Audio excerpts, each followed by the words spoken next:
All right. So here we are. Halloween 2019.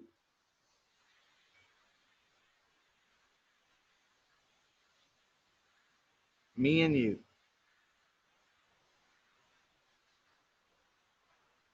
Band of spiritual fucks. Moving into our magic and power by the moment, by the day. Anybody on today's session just to have a nice social interaction?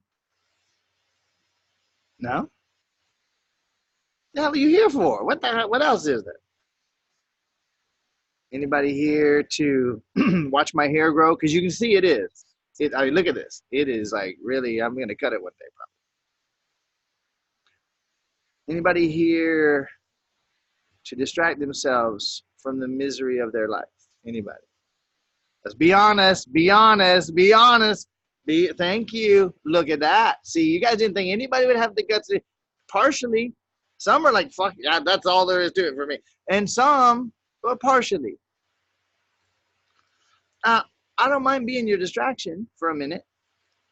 However, you could, like, if you actually, I know I'm cute. And sometimes I'm funny. I know. But if you like actually listen to what I'm saying, and I know it's crazy. If you actually do some of it, do some of that crazy stuff I say, oh my God, what a difference it will make for you. Those of you that are doing it, I'm right, aren't I? Those of you that do some of it some of the time, it's like, ah. So you'll find yourself coming to sessions less and less and less for distraction from the misery of your life. Anybody ever feel frustrated that it's taking longer than you prefer? I got great news for you. It ain't taking no time. You are. You are. By choosing again unpresence, by choosing again those things which keep you on edge.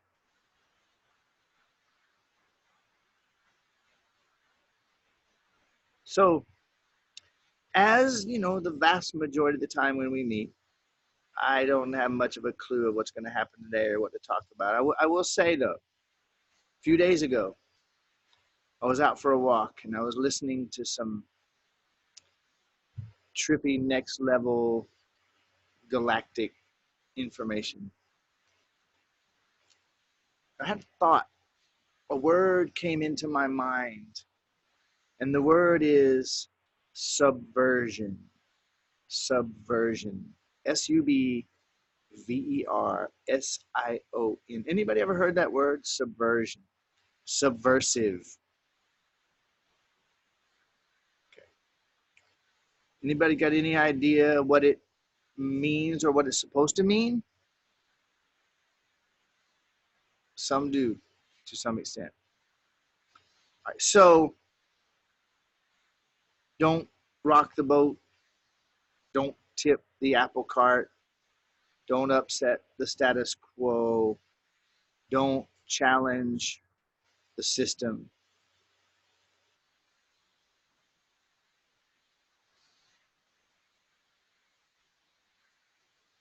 In the last 30 years or so, yeah, I'm recording.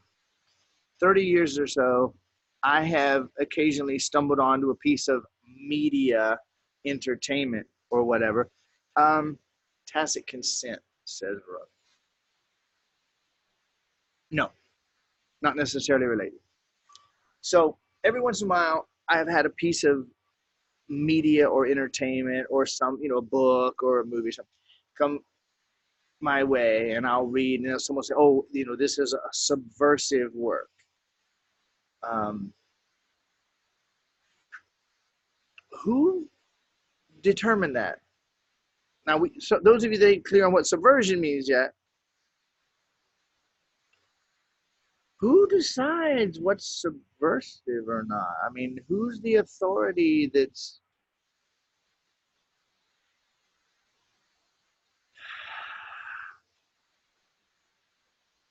And is subversion necessarily a bad thing?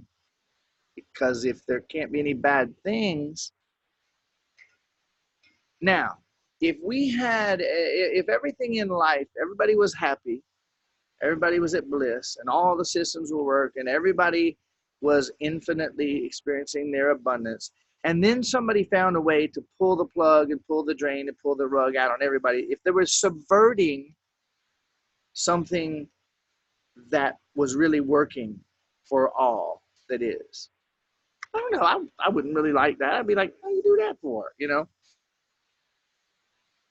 But if, well, like Krishnamurti said, it is no measure of health to be well adjusted to a profoundly sick society. It's one of those memes. I love that. I'm going to share it. I don't know what it means, and I'm not going to think about it, but I'm going to share this right now because I like it. Sounds so clever. Don't I sound smart saying?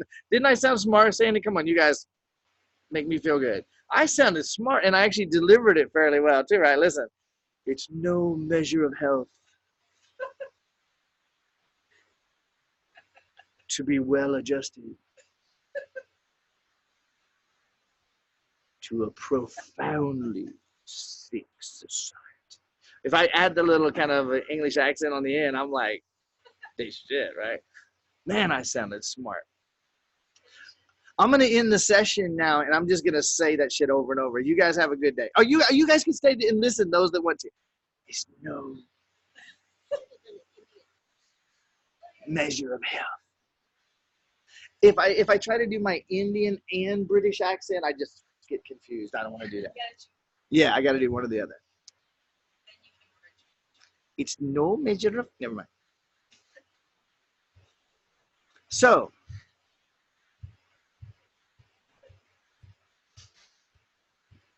it's no measure of health to be found to be well adjusted. But isn't that wasn't that on preschool, kindergarten, first and second? Very well adjusted child. They're compensating for our fucking destructive insanity very well. They'll make great cogs in the machine.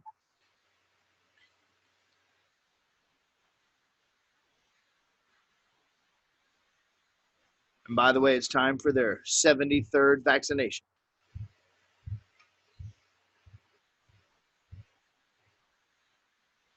Brian, you're being negative. Well, I don't believe in negative. It's exactly what is reflecting up in my mirror. How about you?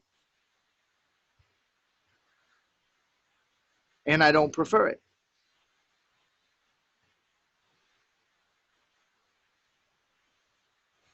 So, I mean, if you're going to subvert something, if that exists, how about let's subvert some fucked up shit? I didn't sound that smart when I said that one, did I? Subverting fucked up shit. That'll be the name of today's session. Let's subvert some fucked up shit. Thanks for humoring me, you guys. You really don't have a life. If you come on and listen to me say this shit, you're just like, there's nothing to do. That session's on. Let's go listen to that psychopath. All right. So subversion. So if I speak any truth, all right, today's a day of quotes. Truth is still truth, even if it's held by a minority of one. And in an age where everything is a lie, telling the truth is a revolutionary act.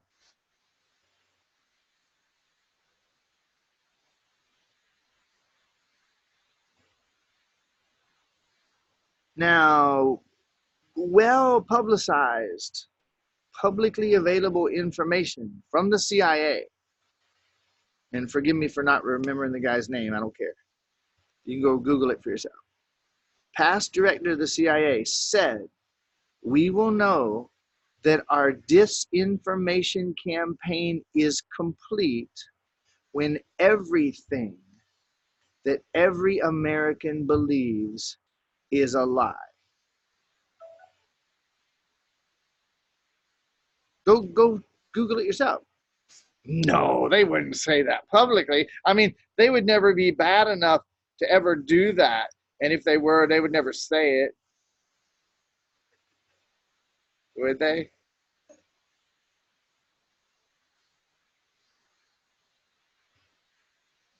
I'm just going to go watch cat videos. Fuck this. Veronica says, are we there yet? You should have asked that before you left the house, young lady. But I don't think you could have. Are we there yet? Well, I'll say this. Virtually everything that virtually everyone believes about virtually everything is a lie. Virtually everything that virtually everyone believes about virtually every topic is a lie. We are, in a way, let's just get depressed together, shall we? We are, in a way, the product of a series of programs stacked upon programs, woven together into programs of programs, creating a false universe that doesn't exist, that we don't seem to be able to get free from, which makes the Matrix look like a good place to go for vacation.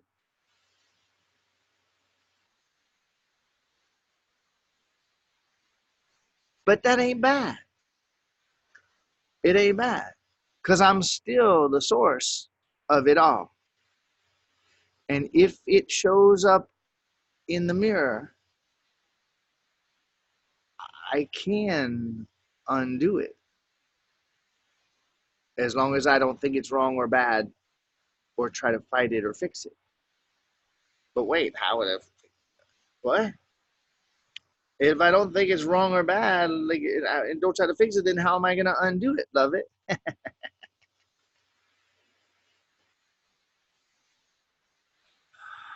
So, does anybody get the idea to any extent that it might be possible that we're actually not physical beings and that there might really not be a physical universe here at all? Does anybody accept that possibility? I talk about it a lot. So does anybody, you guys accept that possibility? Okay. Does your moment by moment reality jibe perfectly? Like, no. So what if we were, and what if you are loaded into a program of programs? All right, Brian, that's far-fetched. I know. So is the idea of being a being with eyes and ears and genitalia on a planet in outer fucking space. That's far out.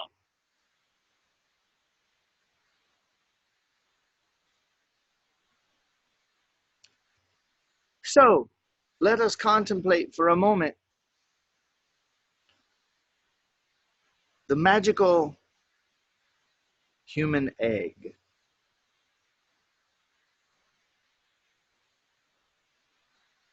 Do you see any possibility that the universe might exist inside of that egg? Do you?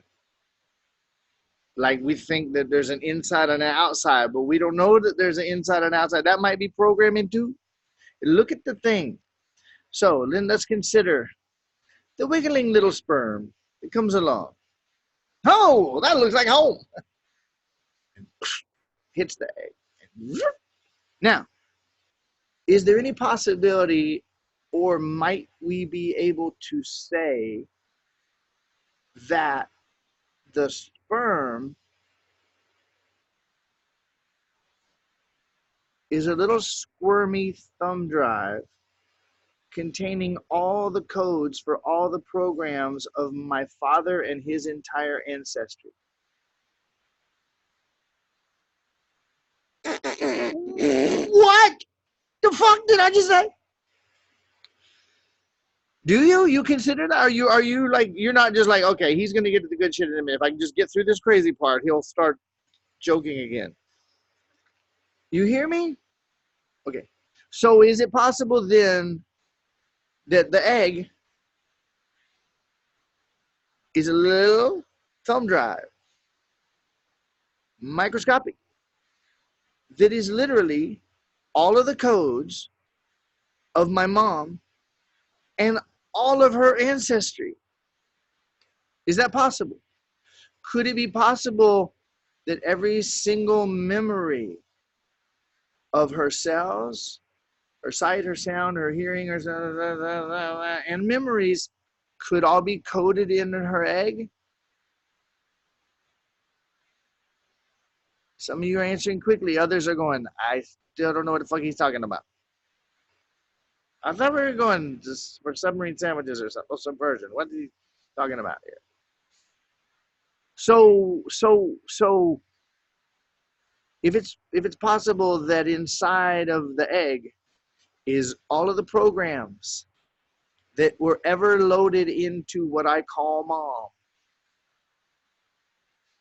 Every thought, every memory, every all the way back through. Wait, but that would also be all of her mom's moms and her dad's dads and her way all the way.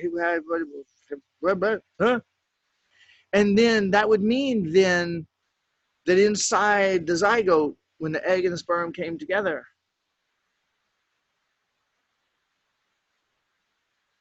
that's me. So what I call me is a sum of all of the programs of my dad and mom's ancestry. Is that some mind-blowing shit or what? Okay, well then I am not what I thought I was, I'll tell you that much. And life ain't what I thought it was, I'll tell you that much. I could kill myself right now. That would be a relief, but I might just pop back in the damn river again and still have to deal with it. And now I got to deal with all that shit and the fact that I just killed myself. God damn it.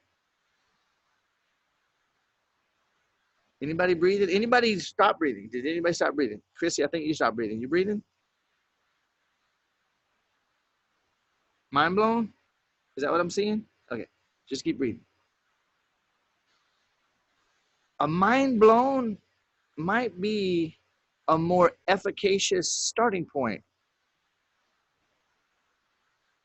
than where we've been, thinking we knew what we were and trying to live from that.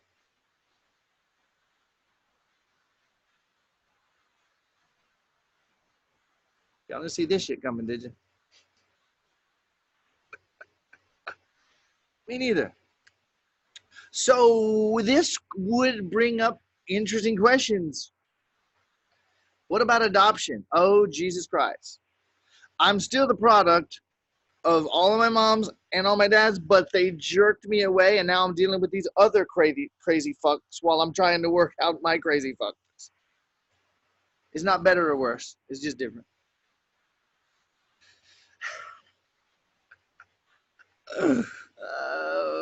Okay. Huh? Aren't they? I have a mystery guest that's here doing the 4 days. Today is day 4. So, you know,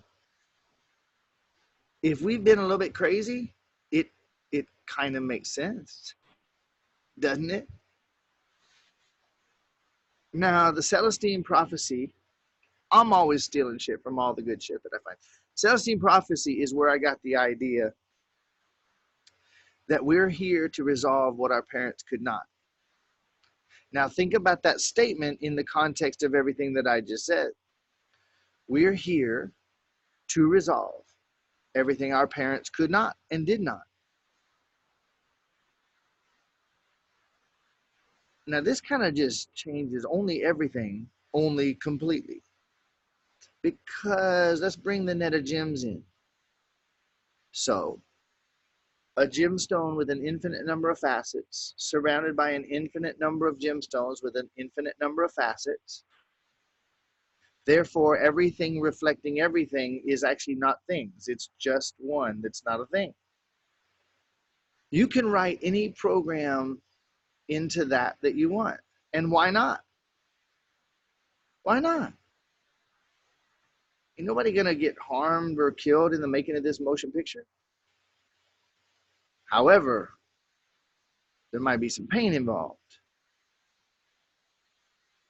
So when we reach the point that we say, I don't like this ride anymore, I would like to get off, and I don't see a switch to be able to get off the ride. And when I give up on giving up, and I say, what if I'm the one? What if I'm the prime mover of the whole thing? What if I'm still the source? Even if I'm in a program, in programs, made of programs, and I've been completely deluded and completely hoodwinked by whoever was running this fucking show, perhaps from a computer interface in another galaxy. I don't know, do you?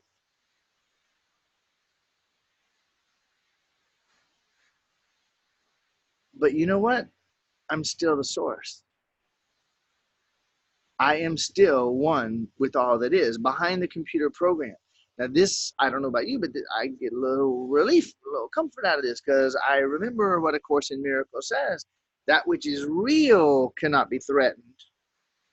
That which is not real does not exist.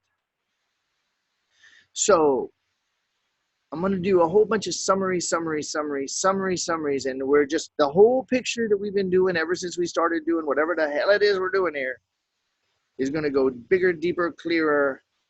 And if you're breathing deep, you might actually hear it. If you're breathing deep, you might let it in past fascination level 2 and actually be able to use this to begin to create the life you want. Oh yeah, but you'll have to be willing to be subversive. And everybody else around you that has completely bought the program is not going to like it.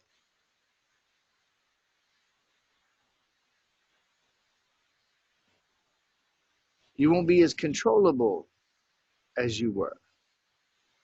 You won't be as much their bitch as you have been, nor will you want or need for them to be your bitch so much. What if everything that we've been doing was all distractions to avoid ourselves from seeing that which we're afraid to see?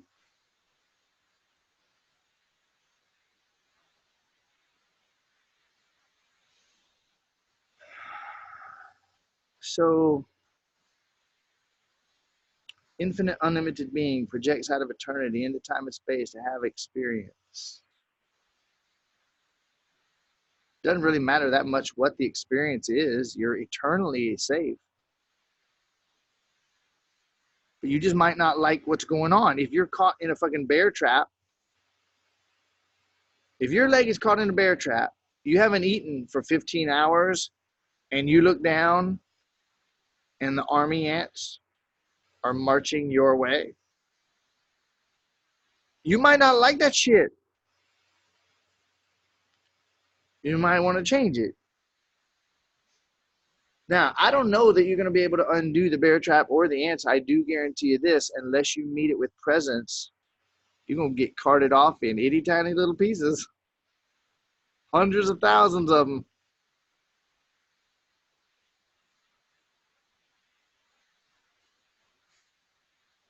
Delightful. So, summary pieces. Love is all there is. Everything else is misperception. And forgiveness is the way back to love. Don't take my word for it. Feel it. Love's all there is. Somebody was able to take love and spin it into a video game matrix of hell. Cool, but it's still love behind the scenes. Everything that isn't real doesn't exist, can't be threatened because it doesn't actually exist. Well, then wouldn't it make sense to actually just put your focus on what exists?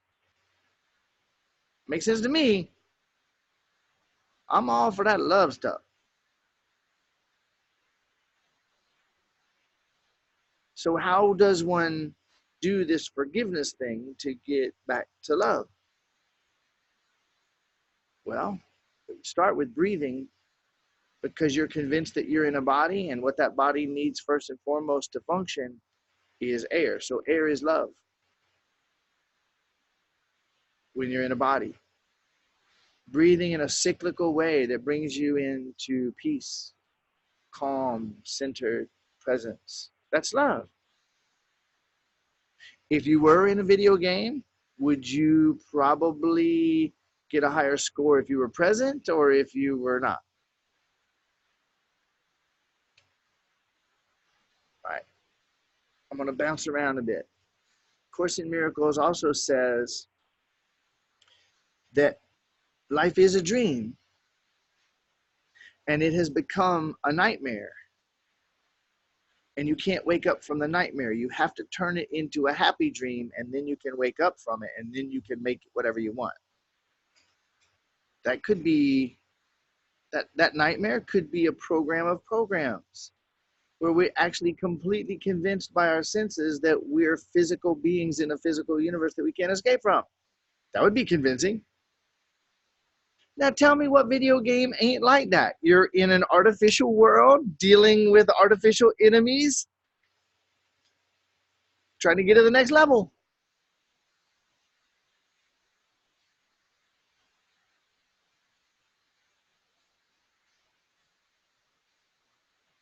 All right. Being ultra professional as I am, and always like being so formal about everything, I just want to let everybody here know that I actually have to pee really bad. So I'm going to pause. I'm going to go pee. Man, there is nothing, when you really got to pee, there is nothing in the world like peeing. So it works every time. Never once have I had to pee and then peed and not felt better. Ever. I don't know about you guys. All right, so anybody digging this shit today? Anybody freaking out?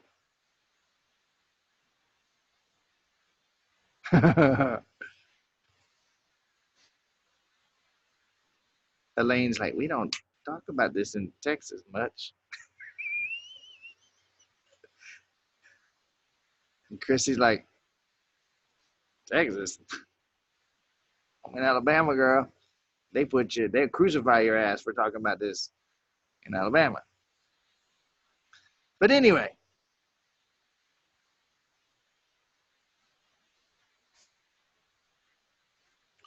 there's something I've talked about recently a lot about this model of the universe.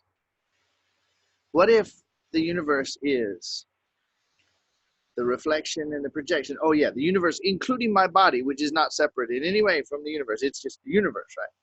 What if what I call the universe is the reflection and the projection of everything I think and believe that I know? The vast majority, someone finish it for me, the vast majority of which is hidden from me by me in the unconscious or subconscious areas, much of which is tangled up in emotions that I don't be wanting to be feeling. So therefore I repress and don't see. What if, wait a minute, what if, there's a lot, has anybody ever noticed that I'm literally describing the entire universe with that sentence? I mean, sure, it's got 3 or 4 clauses and a couple commas in it, but damn,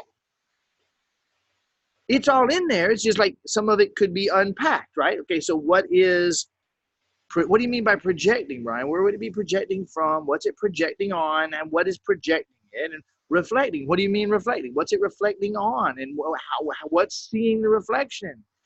And what is all these things that I think and believe that I know? And what's the difference between thinking and believing and knowing?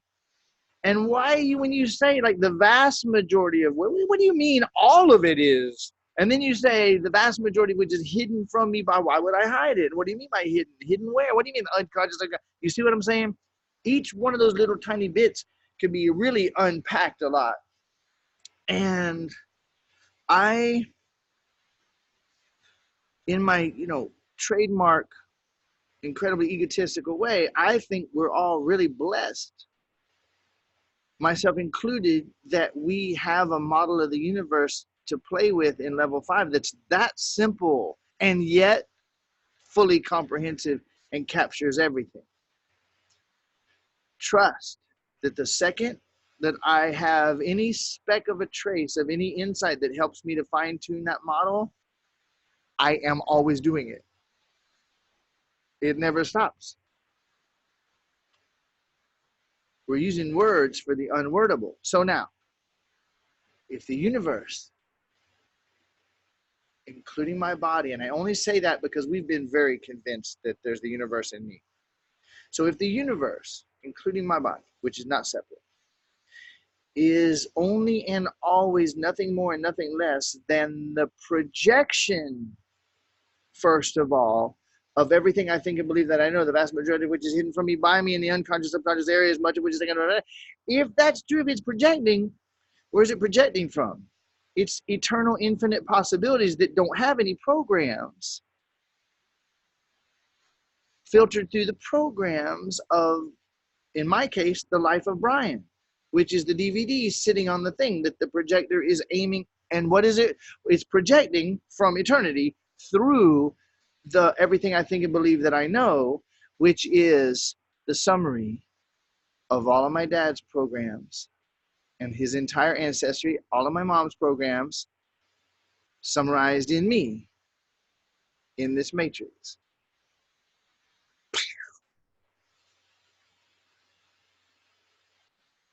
And it's reflected on the infinite D screen that I call reality. You go to the movie theater, they put the shit on the screen. Fuck that 3D. I'm sorry, it ain't quite there yet. But just 2D. They put it on a screen and it makes you think it's real, doesn't it? They're just projecting a damn flat projector light. Oh, hey, Rama. All right, so I feel for you today coming in at this point in this one, Rama, so you better be breathing, chick.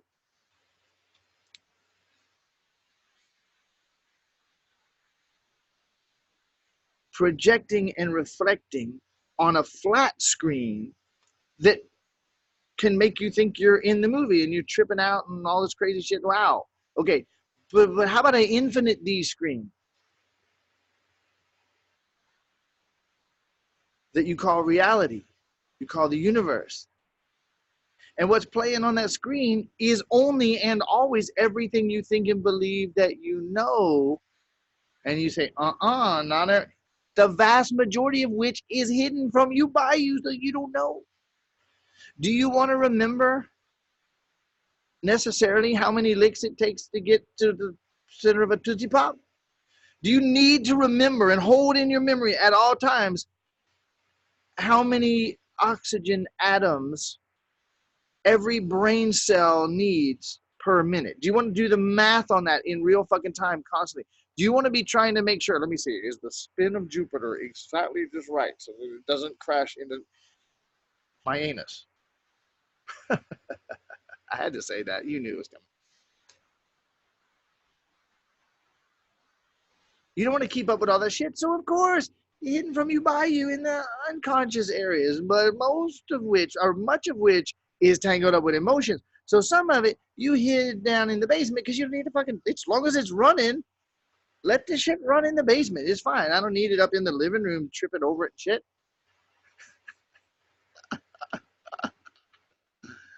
But some things I need, like handy valves in the bathroom to turn the water on and off. I don't have to go to the basement and take 22 steps to get. So the stuff that we need up here, it's all up in the conscious. Of course, a lot of that shit's projecting from the unconscious, and that's where we get confused. So net of gems, infinite, unlimited being, projecting out of eternity into time and space, nothing that's not real actually even exists, and that which is real can't be threatened. All that's here is love. Everything else is a misperception. The way back to love is through forgiveness. Then every moment that I'm fully present, remembering that I am the source that's projecting onto this screen, I take complete, absolute, total responsibility for it. Responsibility now in my new awareness no longer is worn and woven in with the programs of guilt and blame and shame and punishment. It's just responsibility. I am now a tool of subversion for the matrix.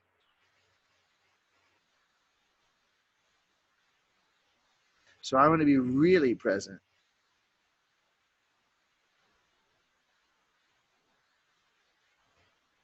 So my life becomes a welcoming of what reflects on the mirror rather than an endless victim parade. Whining, bitching, complaining, and trying to gather together in Facebook groups against and getting legislators to pass laws against everything that shows up in my poor little victim mirror. I need safe spaces.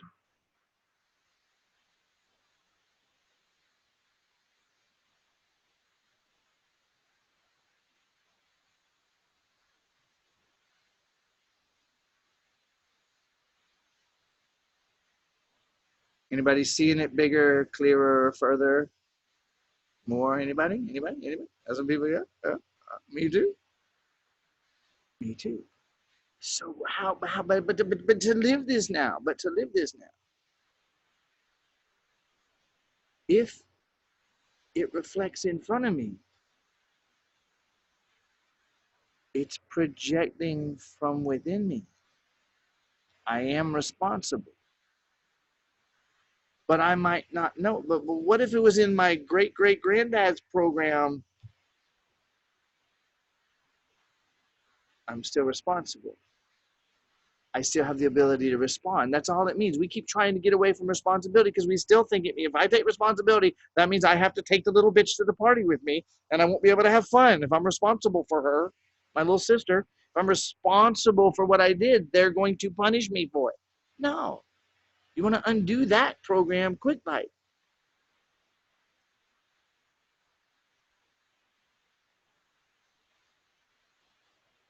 So then life kind of could become, in a way, a little sort of something like looking in the mirror with curiosity from such presence that I'm looking in the mirror curious about what programs are running. And I meet them with love, and then I decide which ones I want to dissolve with love.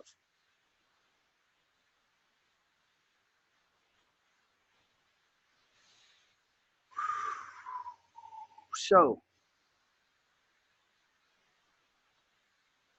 enough of this foolishness. Let's have some fun.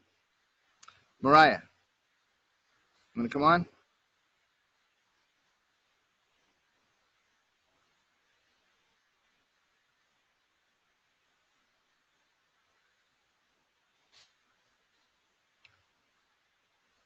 I'm going to see if I can unmute you.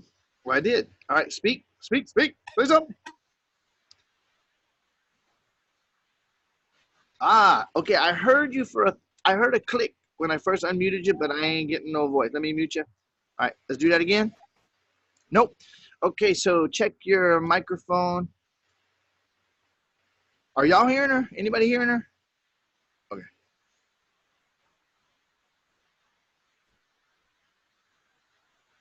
Nope. So it's so weird. It's like I hear something for a fraction of a second. So I don't know if you're on a computer or whatever. We can use the chat for just a second, Mariah. But what you want to do is if you're on if you're on almost anything, You either touch it with your finger, touch the screen where you're seeing me, or mouse over it, and you will see a mute with a little tiny arrow beside it. You see that? If you click the little button that's right beside the mute, all right, no, you hit mute and you muted yourself again. Right beside it, you should see an itty bitty little teeny tiny little arrow. If you click that, it'll give you the options of what microphones are on your device.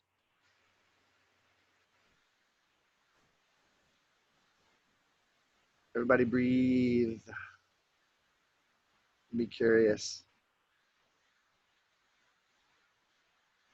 All right, Mariah, I'm gonna pull away. I'm still here with you, so I'm gonna mute you back. Work on that for a minute and see. And if anybody can, oh, now I'm not able to unmute her. So mute yourself, please. Uh-oh, I think she froze too. Dang it. All right.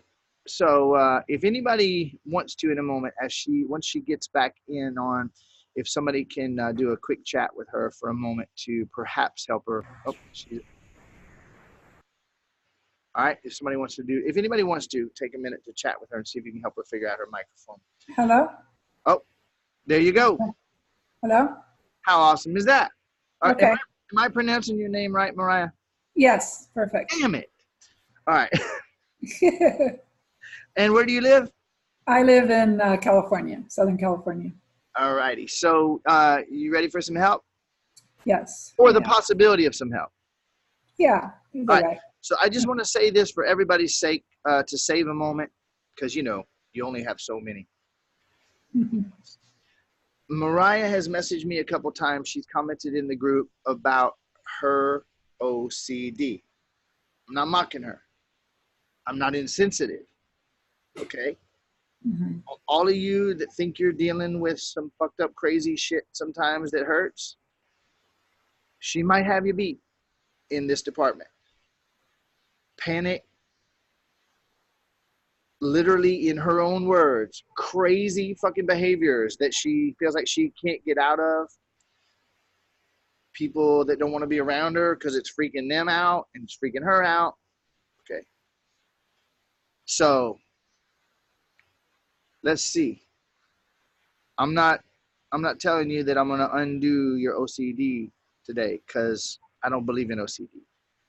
And I understand that you do, and I'm not insensitive. I'm just saying this. If you begin by never again calling it a name, let alone my fucking OCD. If you never do that again, as long as you live, or at least for today, and then you could choose again tomorrow for today, and then if you want to, today. If you literally don't ever call it OCD ever again, if you don't read another goddamn website, OCD programming for dummies, how to guarantee you never get away from this shit. That's WebMD, all that shit. Just don't even look at the diagnosis. Don't look at the diagnosis. Don't look at the prognosis. I'm not giving medical advice. You're asking for help from the level 5 paradigm, and that's what I'm doing, okay?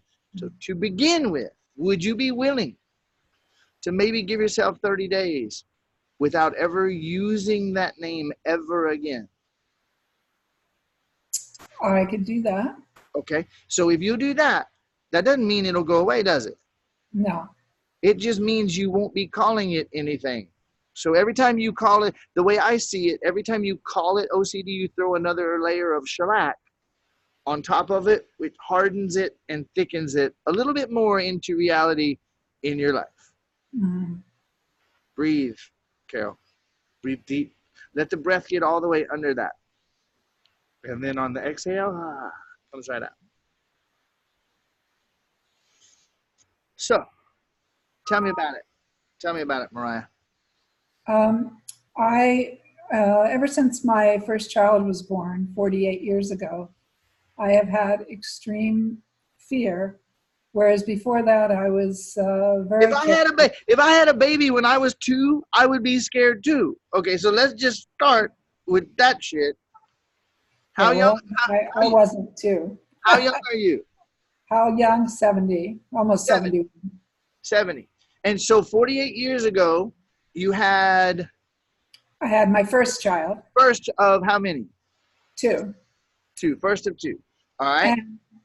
And what happened was my hormones kind of switched around during the end of the pregnancy, and what I guess they call kind of a postpartum depression. They Fuck also, them. Fuck them and fuck they're calling it that shit. it also can be called postpartum OCD. And that's what, after years of having crazy behaviors, I finally was diagnosed with maybe 17, 18 years later after my son was born, and living with crazy thoughts all the time and not knowing what was wrong and just feeling like Chicken Little and afraid of everything. All right. Now I got a question. I got a question for you. You know, you already know that I'm going to be interrupting you, right? And you have some idea of why. Okay. Sure. So everybody that I know, myself included, when we begin to start to maybe begin to take responsibility for our lives, like maybe I'm actually more in control than I thought. When we begin that, every single one of us is absolutely positive beyond the shadow of a doubt. The only reason I believe this shit, Brian, is because I have so much evidence. Mm-hmm. Right? Okay.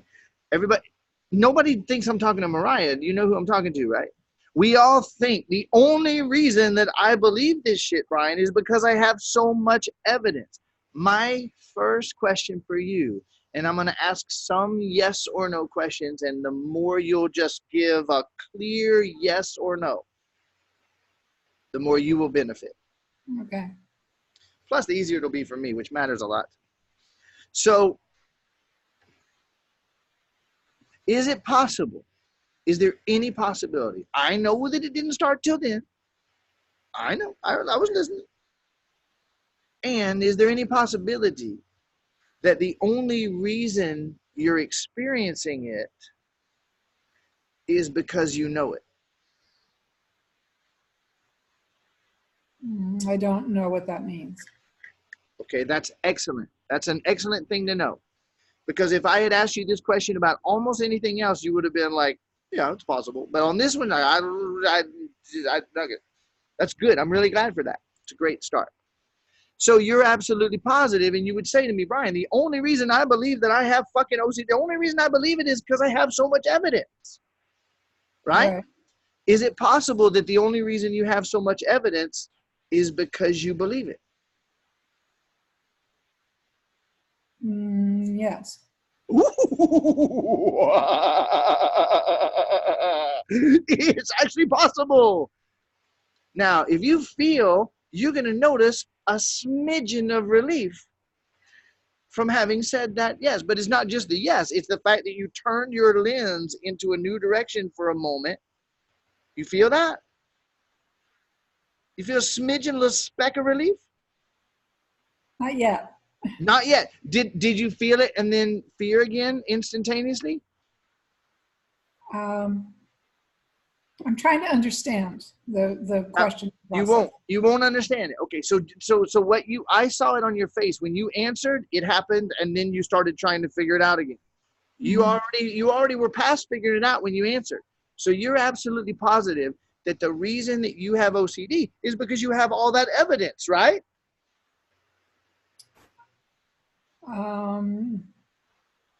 That's a strange question, but I'm a strange dude, Mariah. You've been on these sessions for a month. Come on. I'm a strange dude. Yes, I do have a lot of evidence. Yeah, you got a lot of evidence. You wouldn't be saying I have OCD if you were walking in rainbows 24/7, would you? I could say I have a lot of fear. Ooh, you could say that. If you want to tell the truth, though, you could say, up until this moment, I have experienced a lot of fear in my life.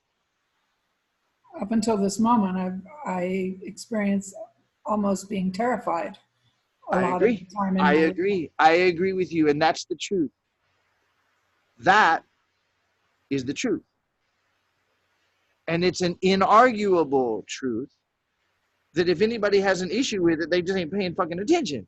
But some of the other shit you've been saying, you're sure it's true. So I'm going to ask you a couple questions, and we're going to come right back to where we are now. So when you look, you didn't think you had OCD as a result of walking around in bliss 24/7, did you? I don't walk around in bliss 24/7. Okay, I'm gonna be a little bit of a stickler, and I'm gonna really push for yes or no answers. And I'm not to be an ass. It's because it's going to help you when you commit to answering the truth and you turn your lens to the exact question I'm asking you, it will have a specific effect. Okay, so I'm not trying to be an ass, and you're welcome to exit this process at any time that you want, like everybody else always is. So you have experienced this fear. You've experienced it chronically. You've experienced it to extents beyond what you desire. You've done things to try to undo it, and therefore, when it was diagnosed, it made sense. Now I understand what I have. So you believe that you have OCD because of all the evidence you have. Yes or no? Yes. Yes. Is it possible, breathing deep, because if you ain't breathing deep, I'm literally wasting my time, and so are you.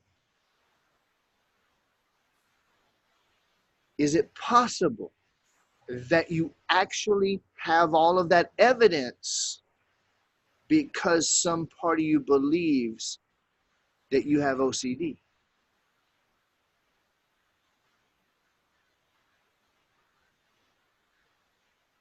What Yes was the or no? first part of the question? It's okay. It's okay. I'm going to give you an example. We're going to take it away from so-called OCD for just a minute. Are you breathing? Yeah. Have you been applying the breathing videos? Yeah. Okay. You literally must, Mariah. You literally must, because you will, I don't believe you will ever get out of this experience without applying the breath. I don't believe you will. Don't take my word for anything, please. I've never seen an exception. So I've had people come to me who were absolutely positive beyond the shadow of a doubt that they had asthma. I have that too. Okay. No shit. No shit. Gosh darn if that's not a coincidence. So, are you absolutely positive beyond any shadow of a doubt that you have asthma? Yeah. You are. Okay. Can you see my eyes pretty clearly? Because I want you to see me clearly when I say this to you. You're totally fucked. But you don't have to stay totally fucked for another 10 seconds unless you want to. Carol, did you know that you had asthma? All right, will you unmute for a minute, Carol, please? I know there's others on here. Andrea, there's others on here that I could ask this same series of questions. All right, Carol. Yes. You're not feeling anything, are you, right now? Okay. Nope. So, Carol, you knew beyond the shadow of a doubt that you had asthma, right? How did you know? How did you know? Because I couldn't breathe. Because you couldn't fucking breathe. Like, okay. And then they said, that's asthma. Exactly. Because those assholes have to make fucking prescriptions, right? No offense. You guys know I love everybody. I'm just having fun. Okay, so if you go to a doctor and you take your child to the doctor and you say, doctor, I need to know what is wrong. The doctor says, that's my department. I tell you what's wrong. And let me look at the book. The book says right here on page 247 of book 39, it says prescribe what? Oh, wait, no, that's the first page says this person has asthma. That's what it is called. It's called asthma. Your ass needs more ass. You got asthma. And by the way, you're fucked because you have asthma. And it's permanent. Not curable, but it's treatable with this thing that'll make us money off of your dumb ass for the next 40 years if you live that long. But you'll probably get OCD worrying about it. So we've got that, but that prescription's on page 912. I'm not going to go there yet. Oh Whenever my I God, tell, it's so true. whenever I hit the truth like that, I always hit my gong. What's up with that? The sound of truth. So anyway, so you knew you had asthma because they told you, first of all, you couldn't breathe, and then they told you you had asthma. You're like, fuck, now I know what I got. Exactly. So what did they recommend? An inhaler. An inhaler. That makes you naturally just breathe, just naturally by itself, right? Yeah. What's it do, Carol? Any idea? I think it opens your airways. Yeah.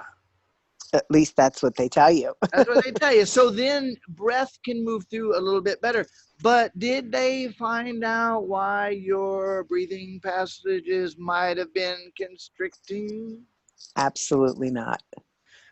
No, you can't make any money off of that. Nobody Nope. ever got rich selling broccoli, bitches. Let me tell you, ain't nobody ever became a billionaire selling fucking broccoli.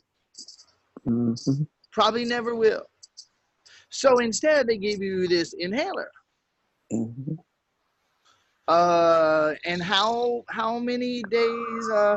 You quit using the inhaler in 3 days, right? 10 days. No, it's you only use it for 30 days, and then you have healed your asthma, right? No. Well, I just needed it less and less and less, and I haven't used it in probably close to a year. Right. What happened? How did that happen? I breathed. Okay. So I'm trying to get some kudos out of this fucking deal. So quit fucking with me. So you found that Brian guy, right? Yes. You did some work with him. Yes. Did he diagnose your asthma? He told me I had no fucking asthma. That's what he said. He said in the level 5, because it's illegal for me to say that as medical advice, but I can legally say from the level 5 paradigm, there's no such thing as asthma. So from the level 5 paradigm, if you ain't got a body and there ain't no universe, you ain't got no fucking asthma. Okay, so then I didn't do nothing. You just started breathing and you started to reduce the so-called anxiety and the fear. And next thing you knew, you were, wait, I don't need this thing anymore. Right. Do you know how many people that's true of? With like that have come to me. You've heard from other people. Yes. Yes. Right, Andrea. It's a topic. It's a topic. Like I just don't use the thing anymore. Okay. So thank you very much for that, Carol. Yes. All right, Mariah. Yes. You know that you have asthma because you couldn't breathe, and then when you couldn't breathe, you went to people who said, "Oh, that's called asthma." So you know that you have asthma because of the evidence that you have that says you have asthma, right? Correct. Right. Is there any possibility that you have all that asthma evidence because of something you believe? Is it possible? It's possible, but That's I'm not all. sure it's true.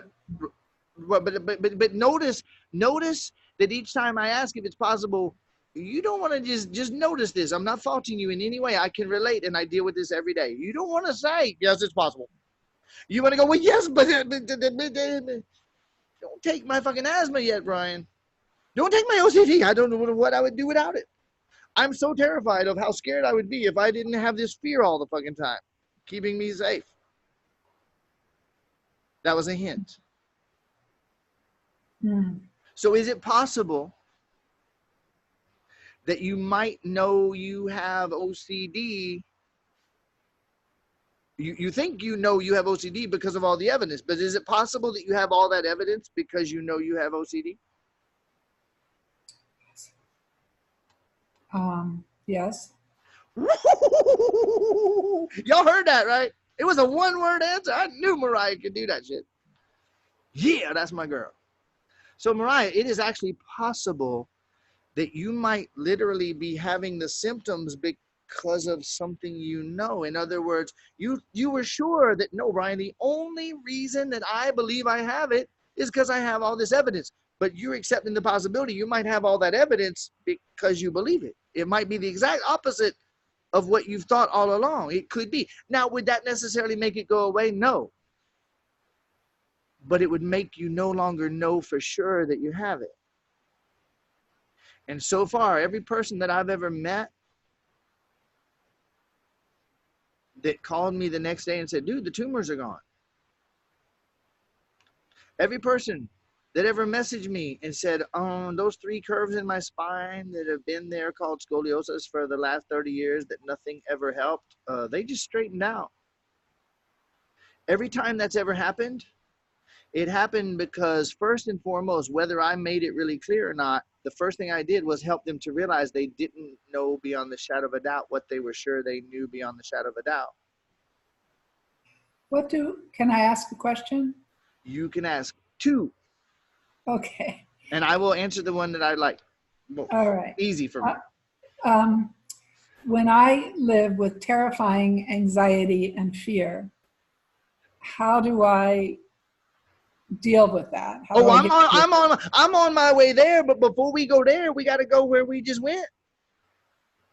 Okay. Okay. Thank you for that. And I honor the question. So, Linda knew beyond the shadow of a doubt some shit. And therefore, she suffered forever about it. I helped her not know it, and the shit's disappearing out of her field, moment by moment, day by day.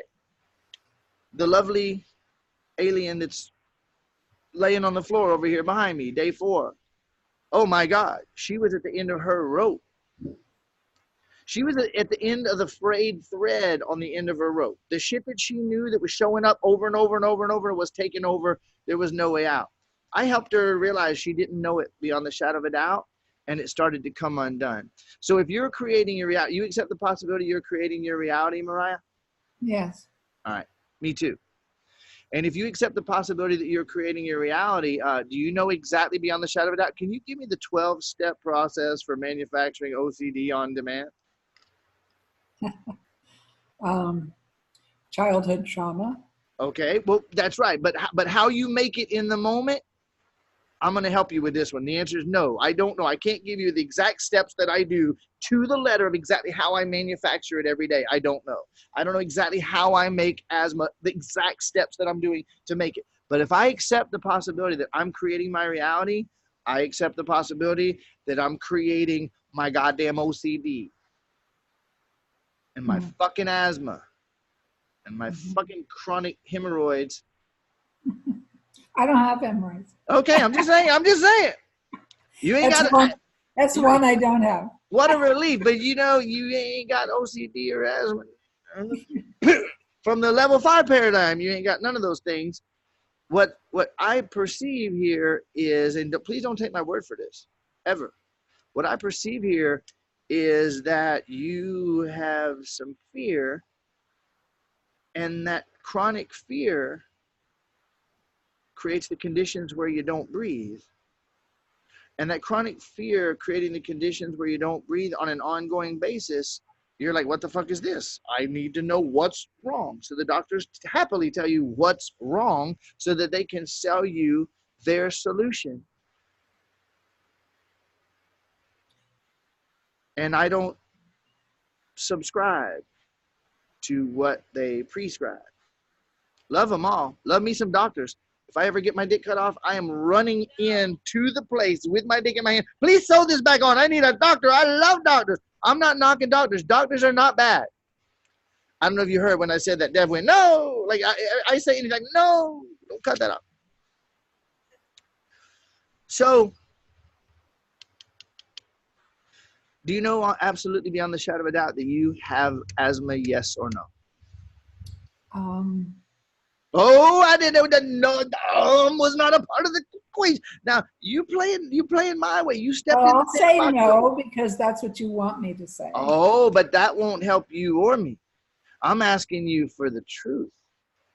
The truth is that every once in a while I have symptoms of asthma. Not very often. That is a fact. Every once in a while, up until this moment, if we're going to really tell the whole truth, are you having them right now? No.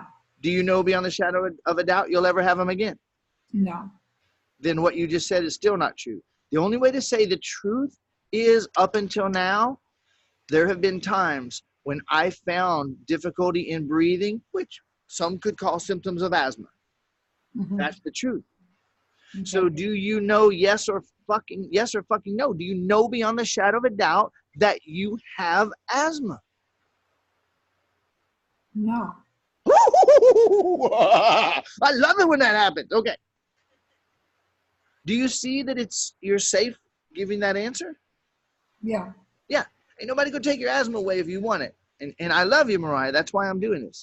You can have it. Okay. I don't want it, but I would just like take it and turn it back into infinite possibilities, which I prefer to help you do, if you're willing. Do you need asthma? No, I might have at one time, not at this moment. You very well might have perceived that you needed asthma at some point. But I don't need it now. That's right. You don't need it now. Do you want it? No, I don't want it. Would you be willing to allow either asthma or the illusion of asthma to dissipate back into infinite possibilities? Yes, I would love that. Woo! Me too. So I'm going to ask again, just so that you can feel a little difference in your body to start with. Do you know beyond the shadow of a doubt that you have asthma?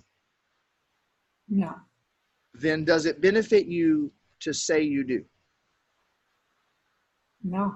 Do you have any reason from this moment forward to ever again claim or even speak in terms of asthma? No. Would you be willing to release the word from your vocabulary and just commit for 30 days the word asthma? I don't know what it is. I don't remember that it will not come out of my mouth or off of my pen or off of my fingers onto a keyboard again for the next 30 days. Yes, I can agree to that. I'm going to agree to that with you. And so with that said, then there is the possibility, but it's not my opinion. I want your opinion. Is it possible that if someone didn't know that they had asthma and didn't claim that they had asthma, they might possibly find out that it was something else? Yeah. Fucking A. So if you will, please close your eyes and breathe, because you can. And if you will, I want you to feel into your body, shoulders, neck, chest, heart, lungs. Feel into your belly and your gut, your abdomen. Just feel. And if you will, please, this is the last time the word is going to come out. This next minute here is the last time this word gets used for 30 days. Please, if you will, say, I have asthma. I have asthma. All right. And feel what's going on inside of your body. Now, this time, just don't say it like a question. Say, I have asthma. I have asthma. Feel what's going on inside of your body when you say it. Feel every subtle thing that you might or might not have words for. Just feel what you feel and notice it. And then if you will, just pretend I touch your forehead. Give yourself a little shiver from your tailbone right up to your crown. A little like you had a little chill, okay? Just give yourself that reset. And now, if you will, please say, up until now, I had asthma. Up until now, I had asthma. Feel your body. I hear the difference in your voice. Feel the difference in your body and feel whatever's different. What do you notice that's different when you said the second statement? I felt stronger, more positive. All right, now I'm with you. I don't have any idea what the definition of positive is, but you felt stronger? Mm-hmm. Did you feel lighter? More committed. More committed. Ooh, did you prefer the way you felt on the second one or on the first one? I prefer the way I felt the second one. Ooh, me too. Okay, so close your eyes. I'm going to touch your forehead. I want to do it for the OCD. That's my real I am driving right now. Would you just sit in the passenger seat and enjoy the fucking view for a minute, please? Okay. I am the spell breaking expert around here in case no one has fucking noticed. Somebody please notify this woman. Okay, so Mariah. I want to make sure you heal that too. I'm not going to heal a damn thing. I'm not a healer. I remind you that you're already perfect.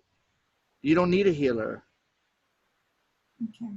Everybody who tells themselves that they're a healer, when you hear them say, I am a healer, you just fucking run as fast as you can away from them.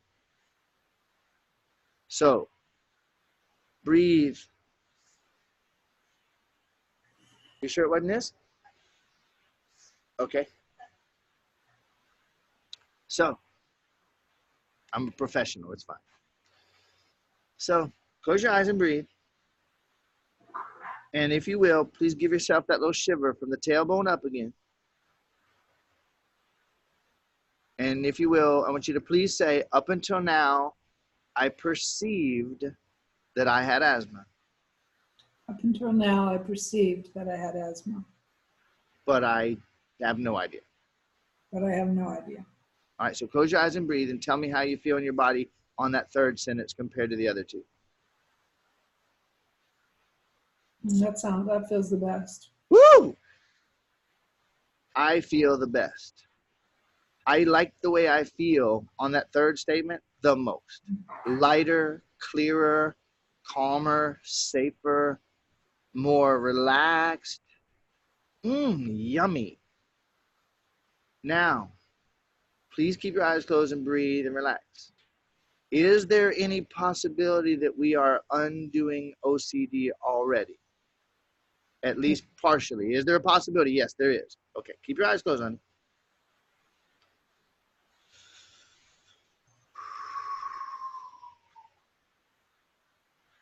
If you said I have asthma and you didn't feel good,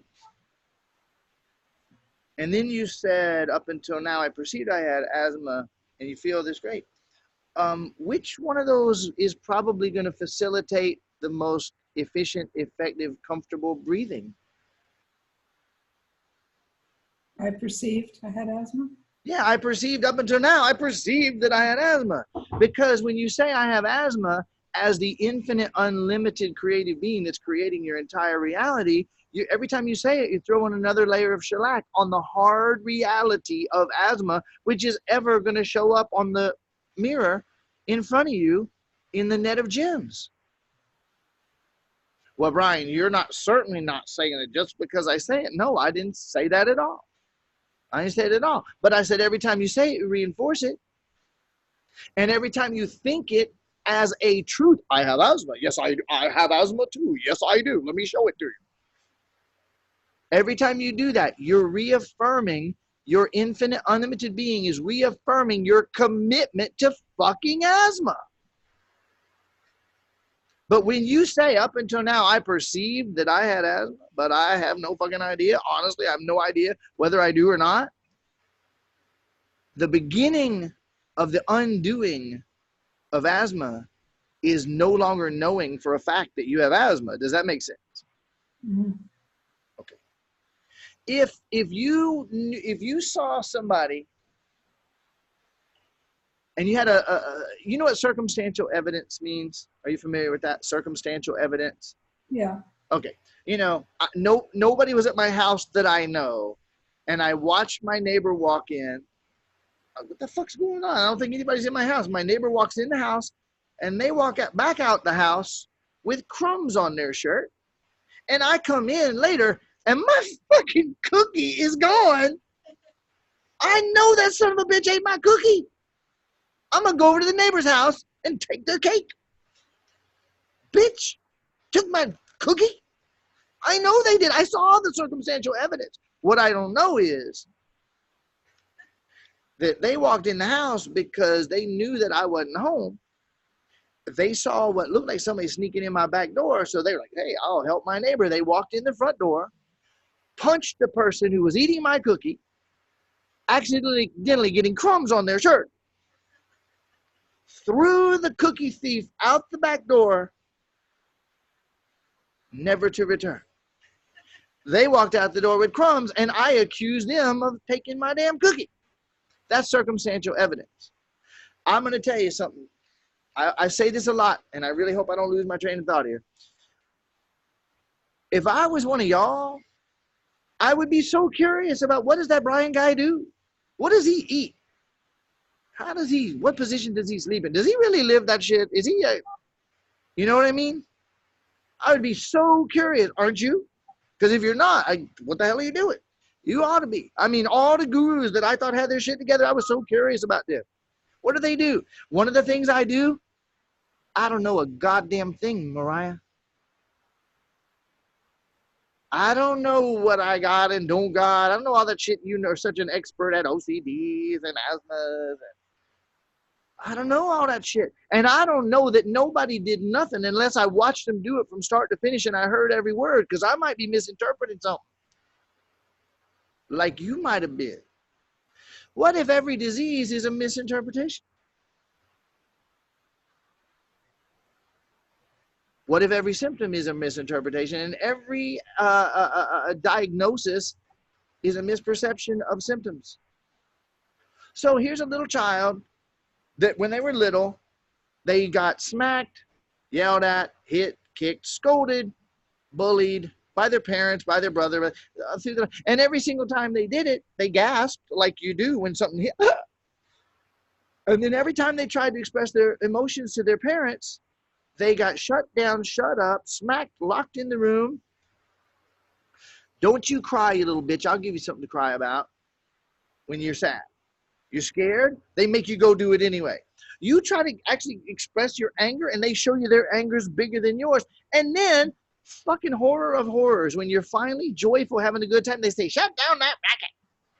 God damn, I can't even exist. So you learn, you put more effort into learning how to not breathe than you put into anything in your entire life, so that you don't feel those emotions because you might express them and get your ass kicked again. And the damn doctors call it asthma. Because they're not going to make a penny off of telling you to breathe. Calm down, quit claiming it with a diagnosis, and breathe. So let's return for just a moment to the beginning of our show today. Programs, a series of programs. Computer programs loaded in matrix style. The medical program. You're a little child, mom takes you to the doctor. Shh. Listen to every word the doctor says, honey. If they're wearing a white coat, we should kiss their ass. And everything they say is gospel truth. Now hold my 22 prescriptions while I screw my eyeballs back in. We bought that shit. Hook, line, and stinker, man.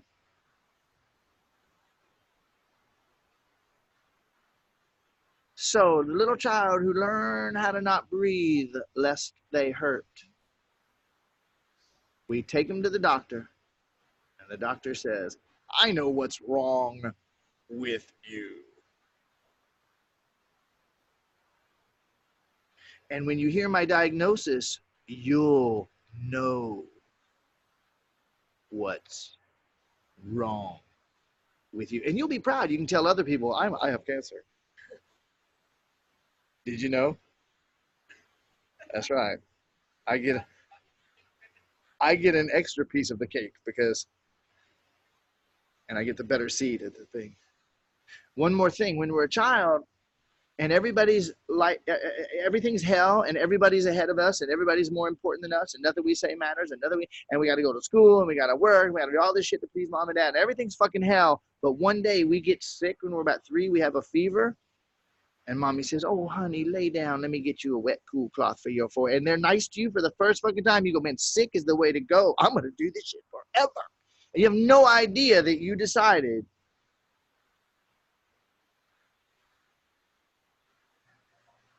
So you say, I don't honestly know if I have asthma. And asthma becomes the non-thing that it always was. And on occasion, you may find yourself having shortness of breath. And you don't any longer know why that's happening or what it is. So you say, wow, at this moment, I'm feeling a little bit of difficulty breath. I'm going to go lay down on my back, flat on my back, put my hands on my belly, and I'm going to do abdominal breathing as slowly and calmly as I can. And I know I feel like I can't because I feel like I'm hitting that catch place. I'm just going to gently breathe right up to that catch place. And every inhale, a little bit further.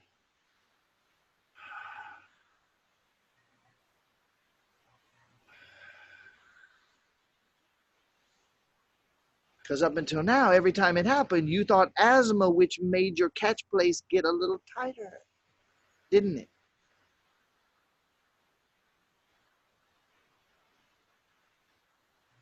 Yeah. But when you don't know what it is and you just breathe a little more, don't worry, I'm still working with you. I'm still working on you. You want to say something? Well, you said I had a second question at some point. Oh, yes, you do. You totally do. But if you're thinking that, you're not choosing to be 100% present to what I'm saying to you right now. Your question matters and you matter. But what you're doing right now is a part of how you've kept yourself in panic. Yeah. Because I'm literally helping. Back into fear. That's right. I'm literally helping you. And instead of being totally present and breathing in what I'm saying, you're going, yeah, but what about when he stops talking? I guess Go ahead. I'm in fear because I get about the asthma and all right, stop right there. Because you said you knew I was going to interrupt. Listen, I'm in fear because, drop the because and say I'm feeling fear. I'm feeling fear. You don't need it because you don't need it because you were having shortness of breath because you have asthma. You don't need the because anymore. This is a key, Mariah. This is a key. And I'm going to be very firm with you now. I'm going to be very firm because listen, how long have you been doing this? 48 years? You've mastered it. You've mastered it. The reason when I'm working with someone, I keep stopping there talking is because you're trying to do what you've always done. I'm not gonna allow that to happen while I'm helping you. Shh, breathe for a minute. You will get to ask your question, but not from there. I'm not gonna do it. So calm down and breathe.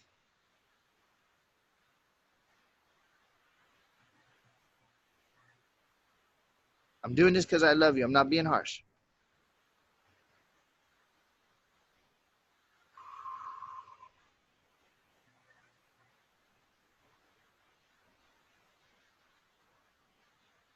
So breathing a little bit deeper. Would you accept the possibility that if you continued to stay focused on the breath, you could find out you never had any asthma? Would you accept that possibility? Yes. Okay, thank you. Would you accept the possibility that if you continued, you might find out you never had any OCD? That's the other question.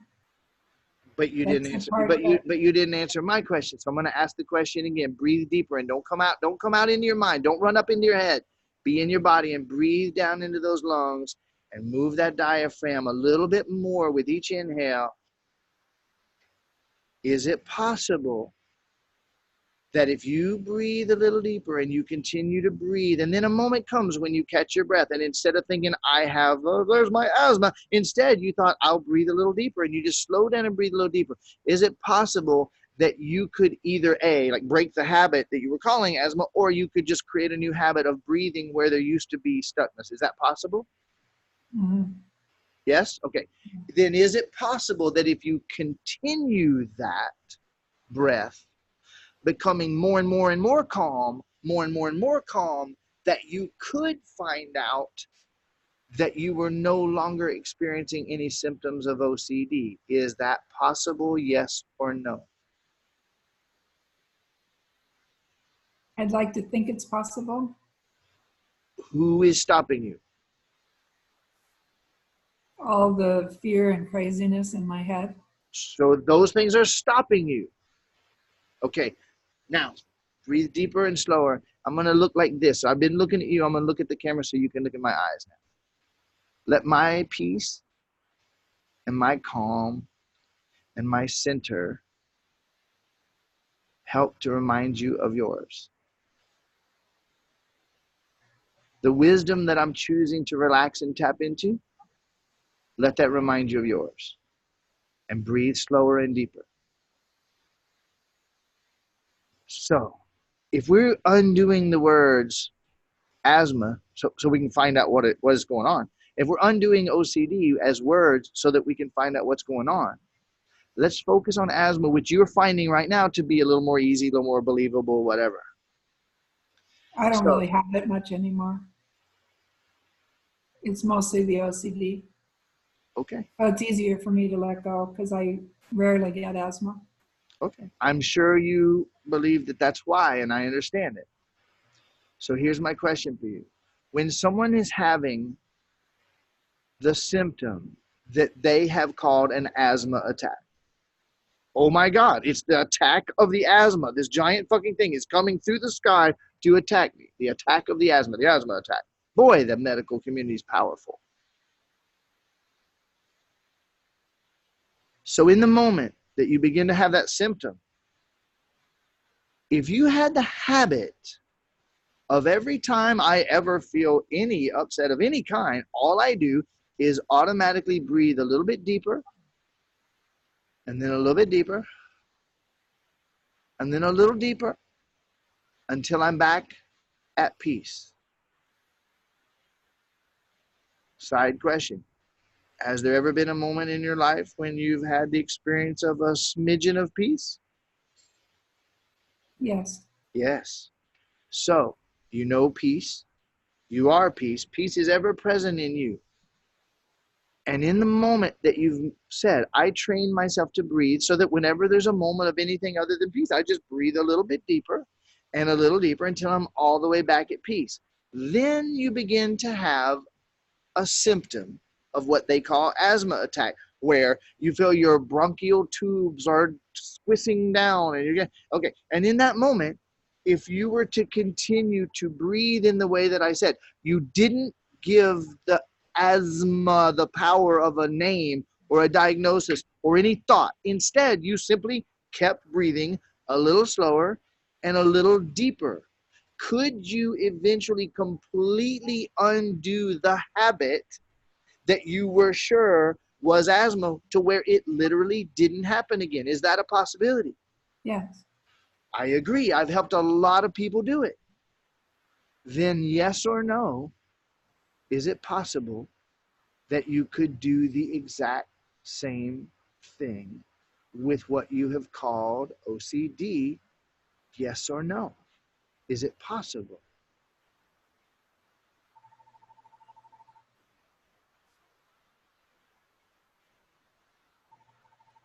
Yes.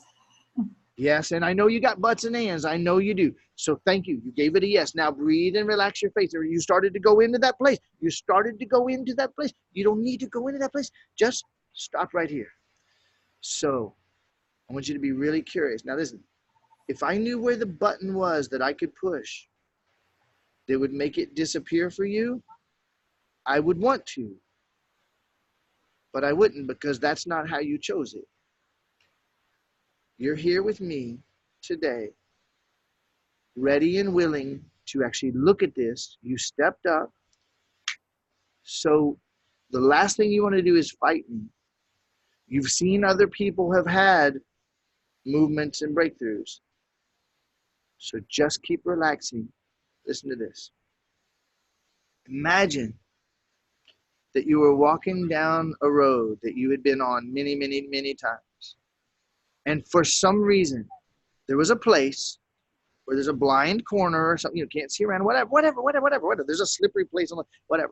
And for whatever reason, up until now, every time you got to that place on the path, on this place that you walk every day, every time you get there, for some reason, you kind of lose presence, you slip on a banana peel, and you fall on your ass. And you say, there's something really wrong with that place. I'm going to find out what do you diagnose, what this place called? Because if I have a name for it, I know what it is. No, it's just that when you get to that place, you slip on the banana peel and you fall on your ass. You've done it 100 million times. You've done it so many times that you can't imagine not doing it. You've convinced yourself that you can't imagine not doing it. But is it possible that the place isn't the Bermuda fucking Triangle and that for some reason it reminds you of something that happened at an earlier time that maybe you don't even remember? Is it possible? And in that moment of fear, you lose presence, you slip on the banana peel, you land on your ass, bruising it yet again on top of a whole bunch of bruises. That shit really hurts. And you say, I just don't believe that I can change that. But is it possible that someone could walk through the same path and never slip? Someone else, yeah. Then it's possible that someone could walk through there and not slip. And it's possible that the thing that you have slipped on every single time, you might not ever slip again. And what I am encouraging you to do is put some Velcro on the bottom of your fucking shoes. Let's make sure your vision prescription is the right, not out of date, so you can actually see as you walk around to any banana peels. Now, I'm going to, believe it or not, I'm going to go back to asthma one more time, because there's a key determinant. There's a key moment here. If I'm right, and I've now been involved with well over 120, 130, 40,000 people, hundreds and hundreds of people that I've done one-on-one, either very intense multiple days or at least an hour, and watch their outcome. I'm not here with you today, Mariah, to find out if my shit works.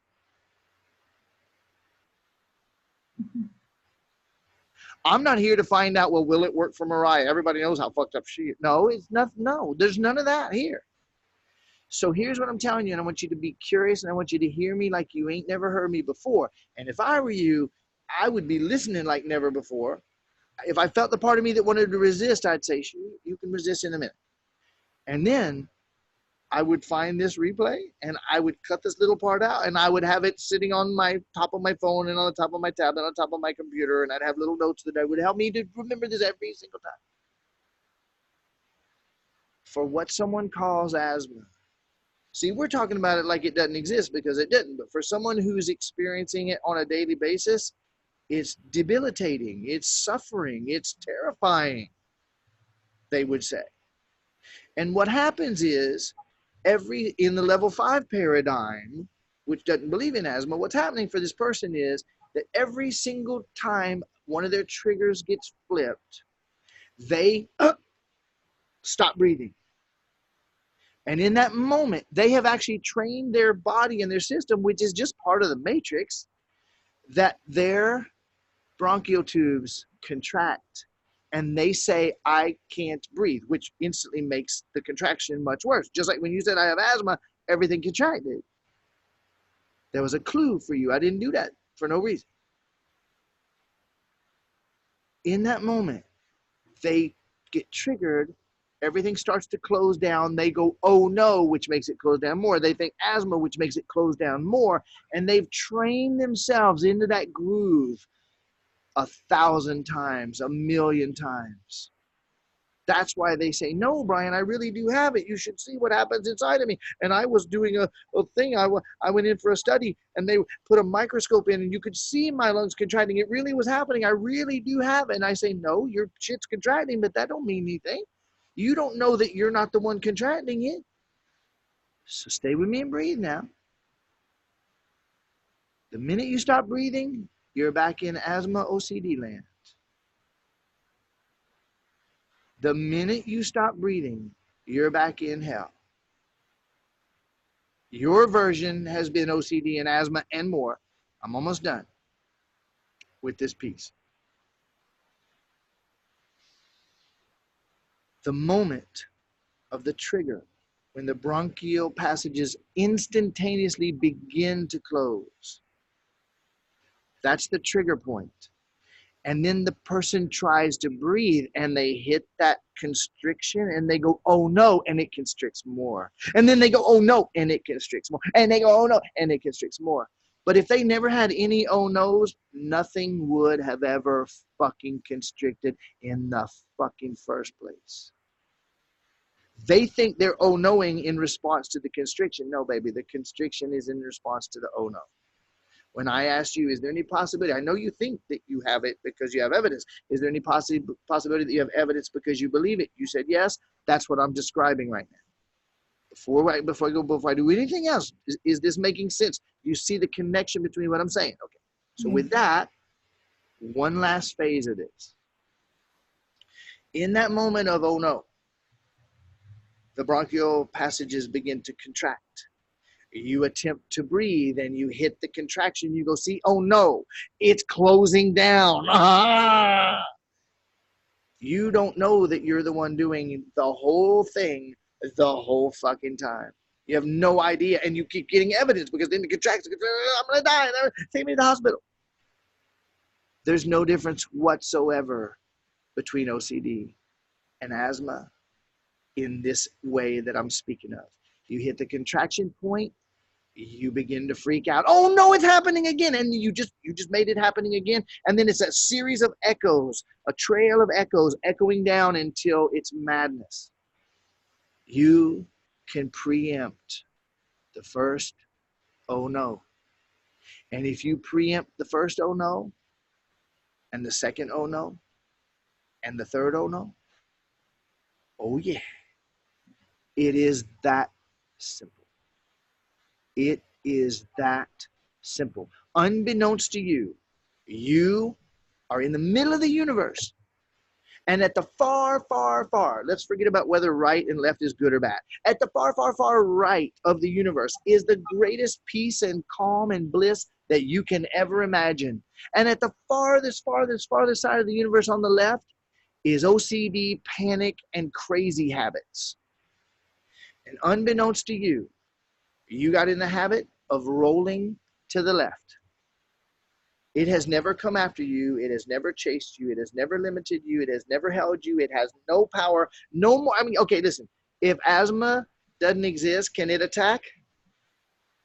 But if no, let me wait for an answer. Anybody that wants to, somebody fucking answer me. If asthma doesn't exist except for as a medical name, can it attack?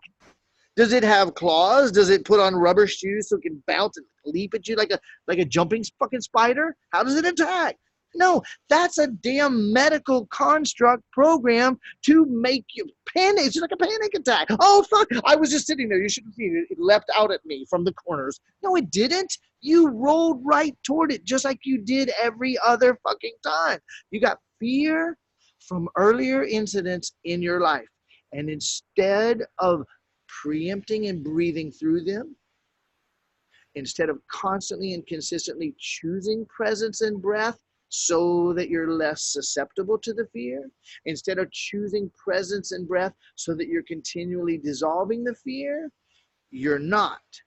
And so the fear that's still there arises, you give it the oh no, and you're in fucking panic mode just like that. You're the one rolling to the panic. It is not coming and attacking you. You were the one rolling to the asthma. It is not attacking you. Is this, I'm not saying you're solved. I'm asking, is this making sense to you? Do you feel like you could use this when you're calm? It's hard for me to get calm. Up until this moment. Yes. Up until this moment. Up until this moment. All right, it's hard for me to get calm. So please close your eyes. And if you will, I would like for you to please say, it's hard for me to get calm. It's hard for me to get calm. Oh, did everybody hear that in her voice? Everybody heard it because she felt it. Did you hear that? If you didn't, hit rewind. Okay, now, Mariah, I'm going to touch your forehead and I want you to feel the shiver run up your spine. Just a little reset, little jiggle, jiggle, jiggle. Playful out now or I'm going to stop helping you. Thank you. Okay, now, feel your belly, feel your gut. And I want you to please say out loud, up until now, I have found it difficult to become calm. Up until now, I found it difficult to become calm. Do you feel the difference between the second statement and the first one? Yes. Are you beginning to notice a trend? Yes. Okay. Which one of those statements was more likely to send you into an OCD or asthmatic episode? The first one. So you mean it might have been what you thought that was contributing to this or even causing it? Because I think you might be right if that's what you're saying. I mean, I never thought about that, but I like what you're saying here. So close your eyes.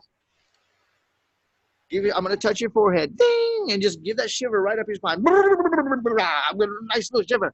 Okay? And I want you to please, if you will, please say out loud.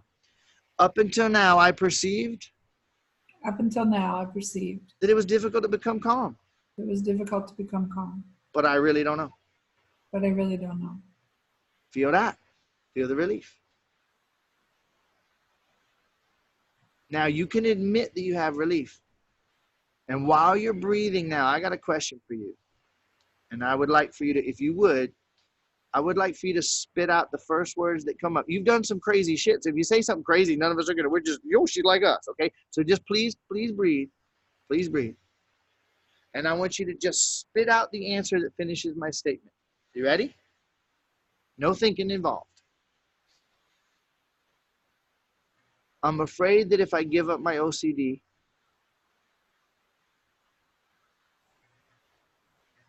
I won't know who I am. beautiful. And I'm afraid that if I don't know who I am, I won't be anybody.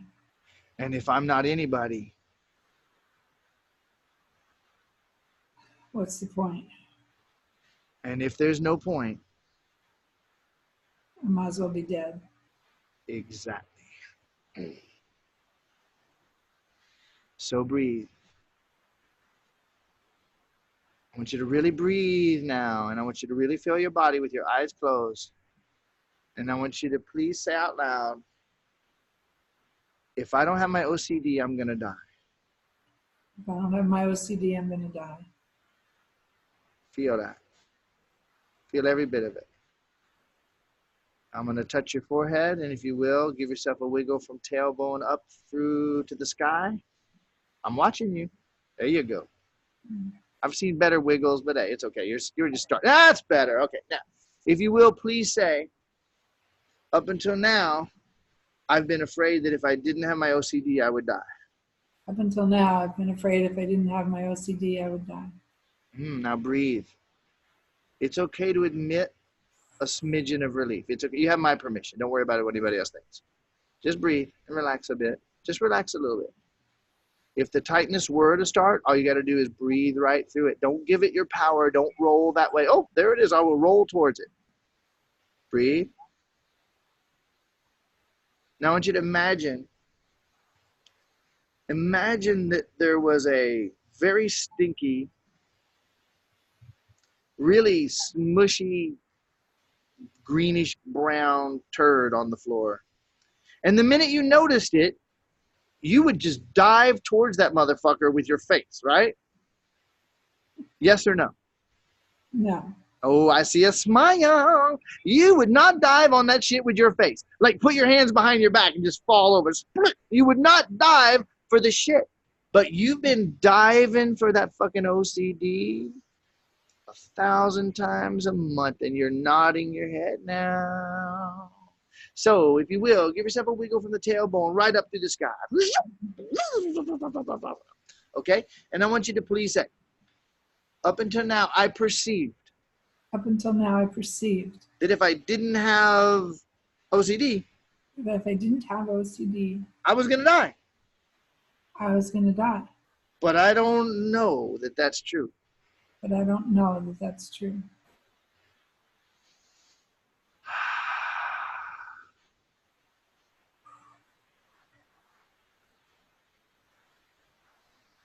Breathe in deep. Do you accept the possibility that you've been rolling towards OCD unknowingly rather than it coming at you? Yes. It's possible. It's possible. And that possibility only changes everything.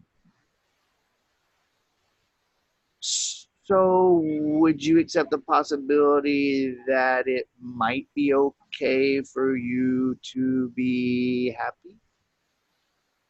What? Happy? Happy. Yeah. It's possible. Do you have any sense that you might have learned from your parents that it was better to be suffering than happy? Any possibility that there was an implied or obvious benefit to suffering rather than being happy? Yes. What's one example of that?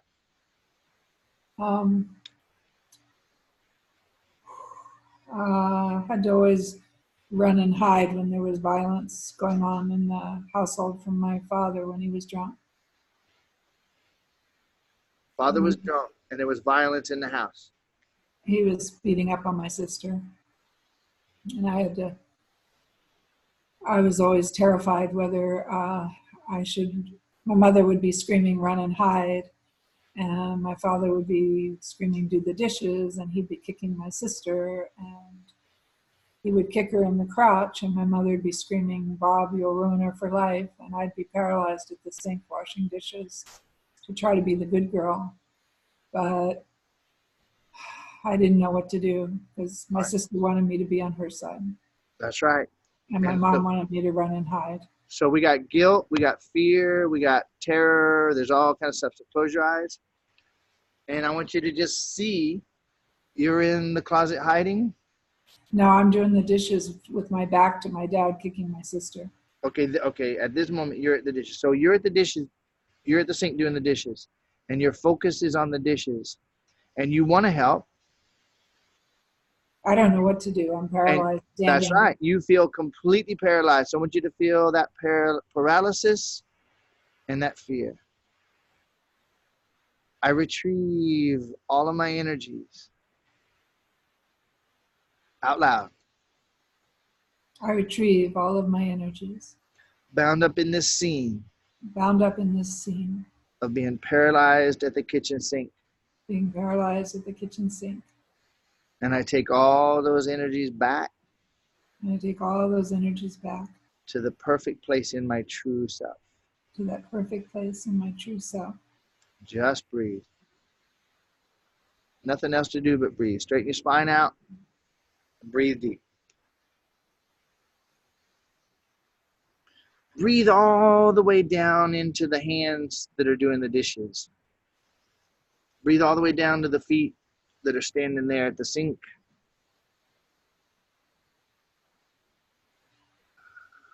Breathe for you. Breathe for your mom. Breathe for your sister. You're not carrying anybody's weight. You're just breathing yourself into presence.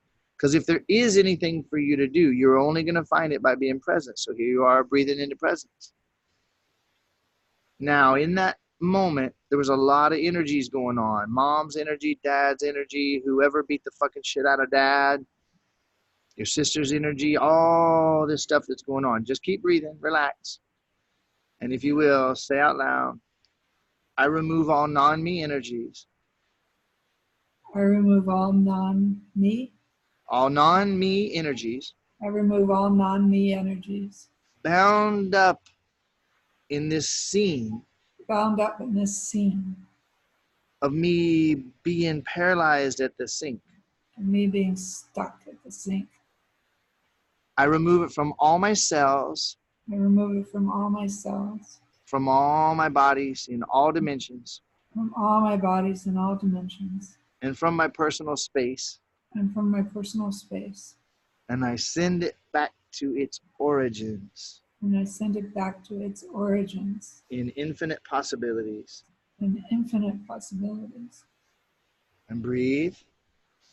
Breathe down into your toes. Breathe down into your fingers. Washing the dishes the best you can. Loving your mom, loving your dad, loving your sister. Don't know what to do. And you're loving them the best you can. You're loving yourself. Trying to be okay. Trying to be safe.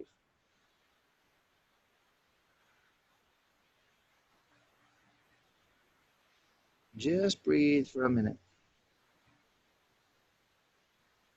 And you're rolling towards peace. You're rolling towards safety and comfort.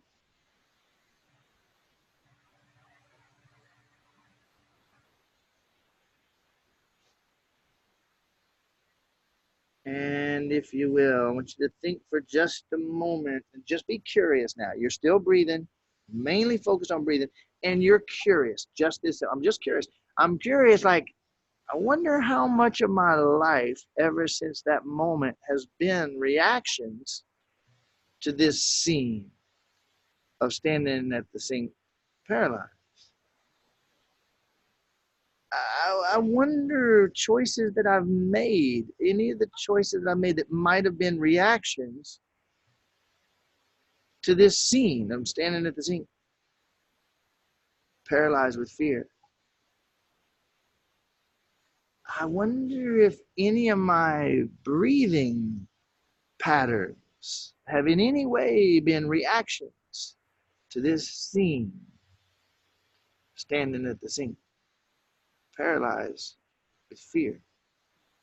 I wonder if I've ever laid in bed at night and found myself not able to easily fall asleep. I wonder if any of that was ever a reaction.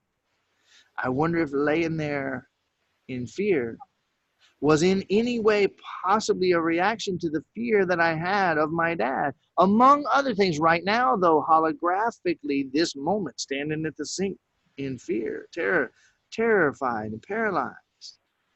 I wonder how much of my choices in my life have been reactions to this scene of standing at the sink. Wow. And so, if you will, please say out loud, I retrieve all of my energies, I retrieve all of my energies, bound up in all of my reactions. bound up in all of my reactions. All of my reactions. All of my reactions. Seen and unseen. Seen and unseen. Known and unknown. Known and unknown. Related to this scene. Related to this scene. Standing at the sink, paralyzed. Standing at the sink, not able to move. And I take all those energies back.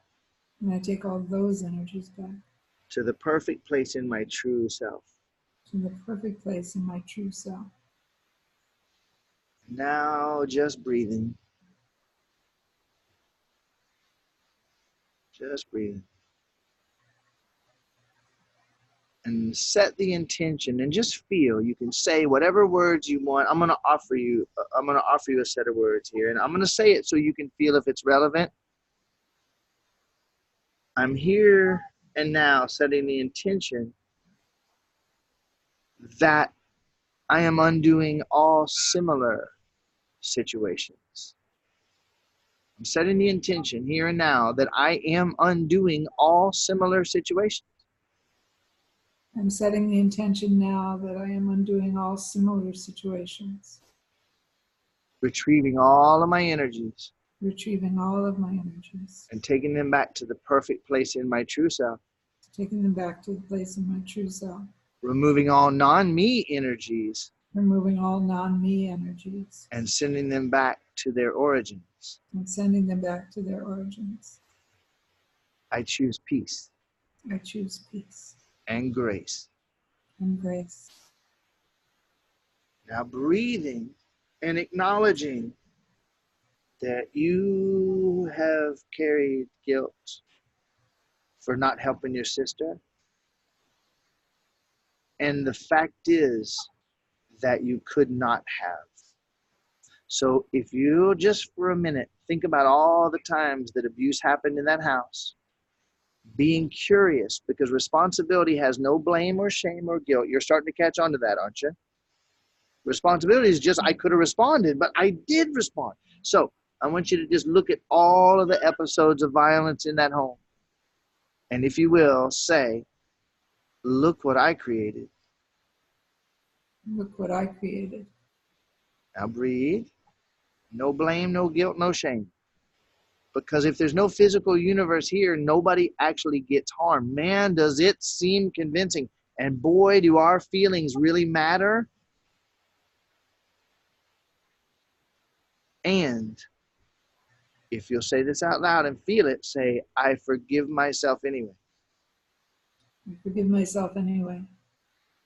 Now, I want you to feel that I forgive myself anyway. And I'm going to help you. I'm going to support you for a minute. What else could I have done? I was a little girl. He would have done the same thing to me or worse. And maybe if someone was going to need my help later, I wouldn't have been able to help him. I might have got killed. I don't know. I was doing my best. Of course, I forgive myself anyway. What else was I going to do? Infinite, unlimited being, projecting out of eternity into time and space. I make the illusion of an unhappy family and all this drama and all this trauma so that I could one day wake up from it and see love on a level that I never even dreamed. So yes, I admit that I created it. I'm totally curious about it. Number two, yes, I forgive myself anyway. And now, number three, if you'll say out loud, I choose peace. I choose peace. Now, that means that every time from this moment forward, every time that I ever begin to catch my breath, I'm going to choose peace instead.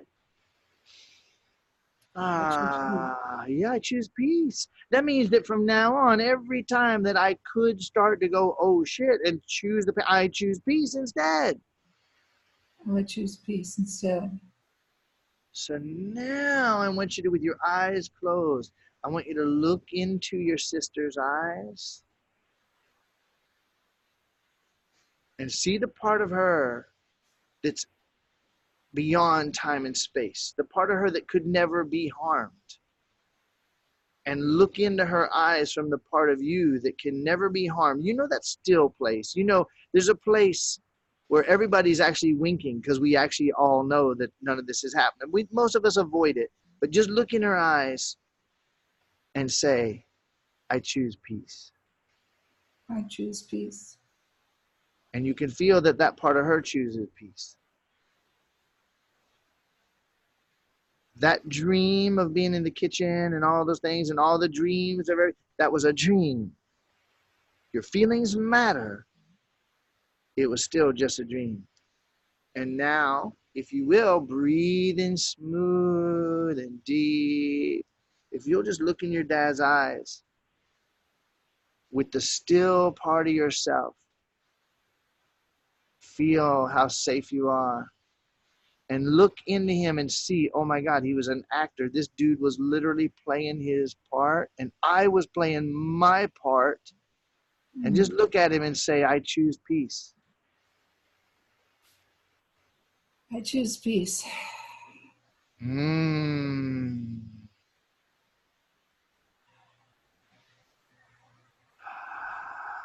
look at your mom. And look in her eyes and look at the part of her that doesn't get swayed, the real her behind the mask of mommy. And just say, I choose peace. I choose peace. Up above your head, up above your sister's head, up above your dad's head, up above your mom's head. There's 4 non-physical beings that project down into time and space as 4 people caught up in drama. But up above it, they're just light. And just above that, they merge into one. Projecting and reflecting everything you think and believe that you know. So that you can have this experience. And you can just say within the whole group, just say, I choose peace. I choose peace. Could you from this moment forward choose peace and continue to choose peace? Yes, I choose peace. Yes, you can. And if you had a moment where you began to notice catching your breath, even a little bit, could you choose peace? Yes, I choose peace. I choose peace. And if you began to notice that you were starting to do something that you used to call OS Oscar or whatever the fuck it was, OSP, I don't know what that, I don't remember. But if you started to notice for even a microsecond, you started to do any of that, could you choose peace? I choose peace. Ooh, you choose peace. Is it possible that up till now, you weren't choosing peace? Yes, that's possible. It's possible, and now you can choose peace. So, Mariah, you could have an echo. You could have an echo. And if an echo begins and you go, oh, that's just like, and you say, wait, I don't know if that's just like it. That's my perception that it's just like it. I might be getting a chance now to choose peace. When you change, the mirror doesn't always change instantaneously. Sometimes it'll echo back at you a couple times to see if you're willing to meet the reflection differently than you met it before. Kind of, you know what I'm talking about. You're like a little nod there. Ah. So, in that moment, what did I figure out today? Number one, there's the actual possibility I might have been choosing fucking OCD to escape from that. I might have felt like I wouldn't even know who I was. And maybe if I wasn't caught up in that so-called panic, I might actually stop and feel all the feelings of that moment. And I don't know what would happen if I felt all those feelings.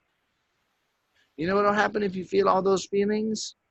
You will heal and return to love,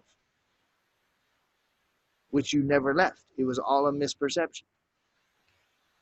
Yeah, but what about Dad kicking? I know, man, that shit was so, whew, that was intense, and it was so convincing, and I wouldn't have chosen it consciously either. But it was on your mirror. It was reflecting on the net of gems. So that's there for you to love and dissolve in love. You keep running from it, you will have the perception of it chasing you. But it wasn't. It was, I promise you, it was never chasing you, Mariah. You were rolling towards it. How do you feel? How do you feel right now? Better. Yeah, that was intense. Is it okay to feel better? Yeah, I feel a lot better. Yeah. Could you choose panic again? Yes. You could. But a little while ago, you thought you couldn't not. Mm-hmm. And now you know you can choose it or not. I am going to recommend that you watch this session a few times, 1,000, as if you hadn't never seen it. There's probably a couple of sequences that you're going to want to just cut them out and get some tech support, get some help if you're not too technical, whatever. Get a couple little audio clips. Like, you know what? I want to hear that, and I want to have that shit playing when I go to bed at night for the next week or 10. I won't need it, but that reminder might be real helpful. Did you think that you could feel this yummy? No. Did you think you would feel this yummy today? No. I've been feeling pretty bad and stressed out lately. Sounds like 48 years. Yeah. Have you tried any self-help along the way? Oh, yeah. Yeah, everything. Everything So possible. who's going to pat me on the fucking back? Somebody got to pat me on the back. You can hug me soon. All right, here comes Deb. Okay, I got a little back pat. Thank you, Brian. That's wonderful. You're welcome. I love you, Mariah. I have tried everything on the planet. All the meds, all the therapy, everything. So this is a good entry into a new life. Thank you. I agree. Now, listen, I'm a super selfish motherfucker. I only did this so I could get a testimonial on OCD. I know. That's the only reason I did this. So I want you to actually stick to this so that, in a few days or a week or so, you can actually, like, don't go back because then I won't get the testimonial. Okay. All right? Okay. All right. I love you, Mariah. Thank you. Thank you, Brian. You're welcome. Love you too.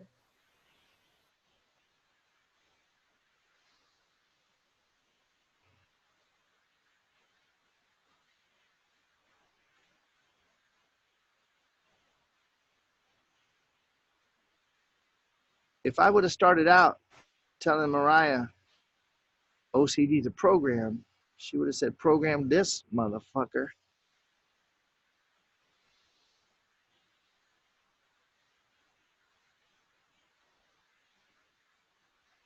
So I started out the session by telling her it was a program. I got through without one single bird being thrown at me. Yet it's still, possible. Who got something out of that? Who got a lot out of that? Who got holy shit out of that? Okay, that is every single person, Mariah. Just like I knew it would be.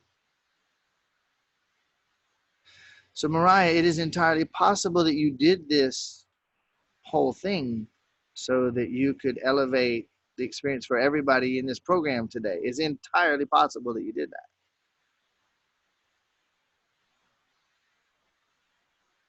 Thank you, Dad. Thank you, sister. Thank you, Mom. Thank you, Mariah. Thank you, crazy fucking grandparents who did whatever you did to Dad that would create this moment in the program. And now we undo the program. Back to love.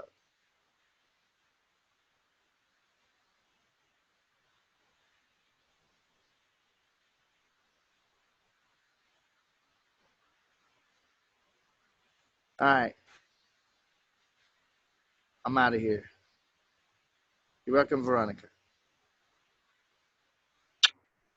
Love you. I will upload this ASAP. I promise.